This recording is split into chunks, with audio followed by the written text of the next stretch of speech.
Si vous allez rénover votre salle de bain chez vous, restez avec moi ici, car je vais vous parler de 7 éléments que je n'inclurai pas dans un projet pour mon client et que je ne vous recommande pas non plus de faire dans votre salle de bain. Salut tout le monde, comment allez-vous? Tout va bien? Je suis Ed, l'architecte, et aujourd'hui on va parler de salle de bain, d'accord? J'ai sélectionné pour vous ici 7 éléments que je ne mettrai jamais dans un projet pour mon client. Et après avoir vu ce contenu avec moi, je suis sûr que si vous comptiez en faire un, je pense que vous allez changer d'avis quand on aura vu tous ces éléments ici. Alors j'en profite déjà au début de la vidéo pour te demander de t'abonner à notre chaîne si tu n'es pas encore abonné, d'accord? Allez, abonne-toi, ça ne te coûte rien. Laisse un like sur cette vidéo, c'est très important pour nous ici aussi. Et laisse ton commentaire à la fin de la vidéo pour dire si tu ferais ou non l'un de ces 7 éléments que je vais te présenter maintenant. Premier élément, les gars, regardez comme c'est intéressant. Hein? Meuble sous vasque sans base. Tu sais cet espace qui reste entre ton petit meuble sous l'évier et le sol, et il y a ce vide, cet espace en bas. En général, j'ai l'habitude de laisser la base faite en maçonnerie, mais je ne te recommanderais pas de faire ton meuble sans cette base. Surtout dans la salle de bain, d'accord? Je dis toujours à nos clients, pour mes projets ici, que dans la salle de bain, il y a le meuble sous vasque, il faut une base, d'accord? Tu sais pourquoi? Parce que sinon il reste ce petit coin à l'intérieur à nettoyer, et généralement la salle de bain est un endroit où les gens ont l'habitude de laver, de jeter beaucoup d'eau, de faire le ménage constamment, tu vois? Et tout ça. Alors imagine, tu as un meuble sous vasque, il est suspendu, il y a de l'espace en dessous. Il reste ce petit coin caché à l'intérieur. Nettoyer ici demande du travail, surtout quand la salle de bain est petite. On ne peut pas passer le balai. Il faut s'accroupir et tout faire à la main. C'est mon premier point. Tu as un meuble sous vasque dans ta salle de bain? Fais aussi une petite base en maçonnerie. Mets une jolie plinthe et pose le meuble de ta salle de bain sur cette base. Éclairage au-dessus du miroir. C'est aussi un autre choix déco, un autre point ici, que je ne te recommande pas de faire si le but est d'avoir un éclairage pour que la femme puisse se maquiller, ou pour que l'homme puisse se raser. Fais attention à cet élément ici, regarde, l'éclairage, là, au-dessus, d'accord? Tu es là, en train de regarder dans le miroir de ta salle de bain, et tu as un spot juste ici au-dessus, d'accord? Fais attention. Si ton objectif est d'utiliser le miroir de ta salle de bain pour, par exemple, que la femme se maquille, fasse son maquillage, et pour l'homme se raser, la barbe et tout le reste, ce n'est pas cet éclairage que tu vas utiliser, d'accord? L'éclairage, pour le maquillage, pour avoir la couleur naturelle de la peau et voir tous les détails. Cet éclairage doit venir d'où? Il doit venir de face, d'accord? Tu dois voir l'éclairage ici, regarde. D'accord? La lumière doit venir vers toi, pas d'en haut. Pour une raison évidente, d'accord? Placer un éclairage au-dessus crée une ombre ici, regarde. Cette zone de ton visage projette une ombre. C'est terrible pour le maquillage des femmes. D'accord? Si tu veux te maquiller, c'est pas cet éclairage qu'il te faut, mais celui du miroir. Tu pourras installer une coiffeuse dans ta chambre. Toi qui es un homme, crée une coiffeuse. Fais-en une dans le meuble sur mesure. Offre-la à ta femme en cadeau, pour qu'elle puisse se maquiller plus tranquillement là-bas. Et pour toi qui es un homme, en général, on fait pas trop attention à ce genre de détails avec l'éclairage. Mais pour nous, ça fera l'affaire. Je parle par expérience personnelle, mais pour une femme, c'est compliqué. Donc l'éclairage. Je ne te recommande pas de mettre un éclairage au-dessus de ton visage, venant d'en haut, si c'est pour te maquiller et voir la couleur naturelle de ta peau. Maintenant, mon troisième élément que je ne recommande pas non plus pour toi. Une cabine de douche qui ne touche pas le plafond. C'est-à-dire une cabine de douche qui va pas jusqu'au plafond quand tu as une bonne fenêtre dans ta salle de bain. Attends, je vais t'expliquer. Écoute bien ce troisième point. La cabine de douche n'atteint pas le plafond. Et il y a une bonne fenêtre. Sois vigilant. Que tu habites en appartement ou en maison, ce n'est pas un problème. Peu importe où, et si tu as une bonne fenêtre dans ta salle de bain, fais monter la cabine de douche jusqu'au plafond, d'accord? Pour la même raison que l'éclairage évoqué précédemment, se pose la question de la fumée et de la vapeur. Quand la cabine de douche atteint le plafond, la vapeur de la douche sort directement par la fenêtre. Personne ne se douche avec la fenêtre ouverte, surtout quand il fait froid, qu'il pleut ou qu'il y a du vent. Mais même si la fenêtre est à peine entrouverte et que la cabine de douche va jusqu'au plafond, la vapeur s'échappe déjà par la fenêtre. Elle ne va pas dans l'autre zone sèche, comme on dit souvent pour la salle de bain, là où il y a le lavabo et les toilettes, d'accord? Donc s'il y a une cabine de douche jusqu'au plafond, s'il y a une bonne fenêtre dans votre salle de bain, faites monter la cabine jusqu'au plafond. Edip Kléber. L'aération que j'ai ici dans ma salle de bain est très faible. C'est terrible. C'est vraiment mauvais. Je suis d'accord. Si tu installes la cabine de douche à environ 1,80 m, c'est bien. Mais s'il y a une bonne fenêtre ou ventilation, tu peux la monter jusqu'au plafond. Quatrième point, tu seras d'accord avec moi, un WC avec les tuyaux apparents. Celui-là, je ne le recommande même pas à mon pire ennemi.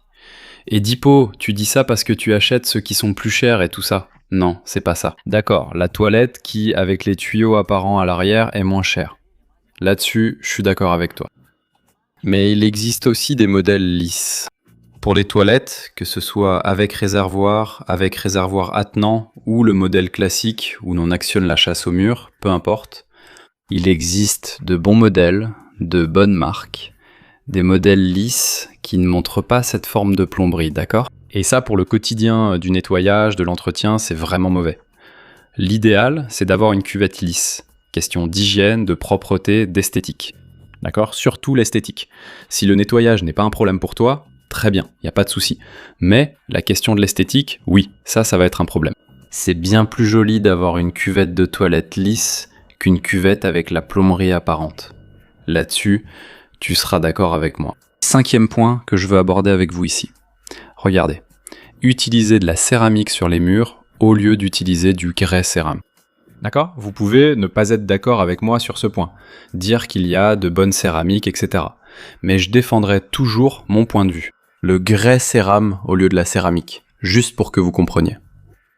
Quelle est la principale différence entre une céramique et un grès cérame ? Je vais vous expliquer la principale différence. Il y en a d'autres, mais je vais citer la principale. La céramique a une absorption d'eau beaucoup plus élevée que le grès cérame. L'absorption d'eau du grès cérame est presque nulle. C'est 0,000 quelque chose. Donc, le grès cérame n'absorbe pas l'eau. Son absorption est presque nulle. La céramique, non. Elle absorbe. D'accord ? Et cela concerne l'isolation dans ta salle de bain, sur le sol de ta buanderie, dans une zone extérieure. Il est évident que le grès cérame sera meilleur. Il existe des grès cérame à des prix très abordables, parfois même plus abordables que la céramique. Waouh, j'ai aimé cette céramique ici, jolie, pour mettre sur le mur de ma salle de bain. Sur le sol de ma salle de bain aussi. Et là, tu y vas. Parfois, tu trouves du grès cérame, avec le même design, le même modèle, la même taille que ta céramique là. Et là, tu optes pour la céramique au lieu de choisir le grès cérame, donc c'est un autre élément ici que je ne recommande pas pour les salles de bain chez toi. C'est justement le fait de mettre de la céramique aussi bien sur le mur que sur le sol, au lieu d'utiliser du grès cérame. Le sixième point que je veux vous apporter ici, et là, ce ne sera pas un conseil, d'accord ? Ce sera une recommandation. Carrelage poli sur le sol de ta salle de bain. Carrelage poli, les gars. Qu'est-ce que c'est un carrelage poli ? C'est ce carrelage brillant. C'est ce carrelage qui devient un peu plus glissant quand on met de l'eau dessus. D'accord ? N'y pensez même pas. Dans ta salle de bain, n'y pense même pas. Il faut que ce soit satiné. D'accord ? Le carrelage de salle de bain doit être satiné. Le satiné, c'est un carrelage qui va déjà te donner une meilleure adhérence. Mais même comme ça, on risque encore un peu de glisser, ici ou là. Mais c'est beaucoup moins. Mais regarde, les deux réfléchissent moins la lumière qu'un carrelage poli dans ta salle de bain. Donc, si tu veux rénover ou construire, au sol, il est obligatoire de mettre du grès cérame. Je viens de dire que je préfère le grès cérame à la céramique. Il est obligatoire de mettre du grès cérame satiné. Septième point ici. Je pense que ça va faire débat parmi vous. Beaucoup d'entre vous seront d'accord, d'autres non. Il s'agit du verre dépoli. Verre laiteux. Cette paroi de douche avec du verre dépoli pour ne pas voir la personne à l'intérieur en train de se doucher. Si votre salle de bain n'a pas de porte, là je suis d'accord avec vous. Qu'il faut mettre une paroi de douche avec du verre laiteux. Ce verre qui ne permet pas de voir qui est de l'autre côté. Mais c'est une salle de bain, non les gars ? Une salle de bain a une porte. Toutes les salles de bain ont une porte. Il faut la fermer à clé quand on l'utilise. Peu importe ce qu'on va y faire, non ? Que tu utilises le lavabo, les toilettes ou la douche, tu fermes la porte de ta salle de bain. Alors pourquoi mettre du verre dépoli ou laiteux qui brouille la vue ? Ce n'est pas nécessaire. Je suis partisan d'utiliser du verre transparent dans ta cabine de douche, dans ta salle de bain. Là, la cabine de ta salle de bain.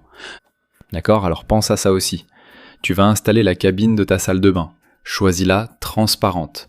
Ce sera plus léger. Tu auras une ambiance plus paisible, plus légère. Tu peux même choisir la finition, la structure en aluminium de ta cabine de douche, d'une couleur différente. Noir, blanc, rosé, doré, bref.